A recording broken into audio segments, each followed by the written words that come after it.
D'après vous, je suis normale ou pas normale? Normale. Mademoiselle, d'après vous, normale ou pas normale? Comment? Normal. Ben oui, moi aussi, je me trouve bien. Eh ben, pas pour tout le monde. Pour Hitler, j'étais pas normale parce que j'étais juive. Pendant de nombreuses heures, les près de 600 élèves du lycée Notre-Dame-des-Aides de Blois ont bu les paroles de Ginette Kolinka. De son séjour à Drancy, puis à Birkenau et Bergen-Belsen, elle n'élude aucun détail de la barbarie des nazis, la violence physique comme la violence morale dès l'arrivée dans le camp de concentration. Que des humiliations.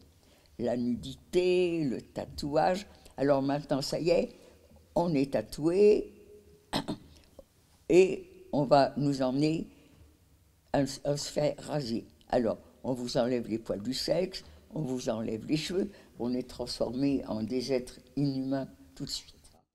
À presque 99 ans, Ginette Kolinka n'a qu'un objectif, transmettre sa mémoire et ses souvenirs au plus grand nombre, pour qu'une fois les derniers témoins disparus, les générations futures puissent se souvenir et raconter.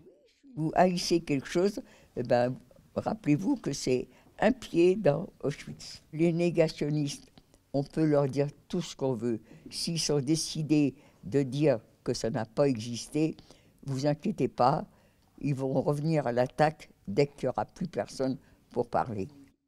Un témoignage lourd, parfois difficile à entendre, et qui marquera sans doute longtemps les jeunes auditeurs du jour.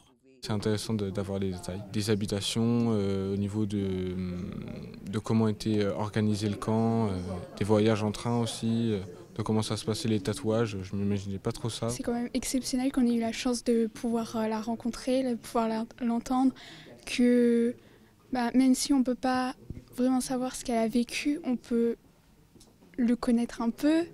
Et oui, je trouve ça incroyable qu'on ait pu entendre cela. C'est toujours difficile d'entendre des personnes parler de ce qu'ils ont vécu, mais je pense que c'est intéressant de savoir et d'entendre de vive voix ces atrocités. C'est très chargé en émotions. En dehors de ces rencontres avec les élèves, l'histoire de Ginette Kolinka a été éditée sous forme de bande dessinée et autres ouvrages pour que son plus grand rêve, supprimer le mot haine, ne se réalise pour toujours.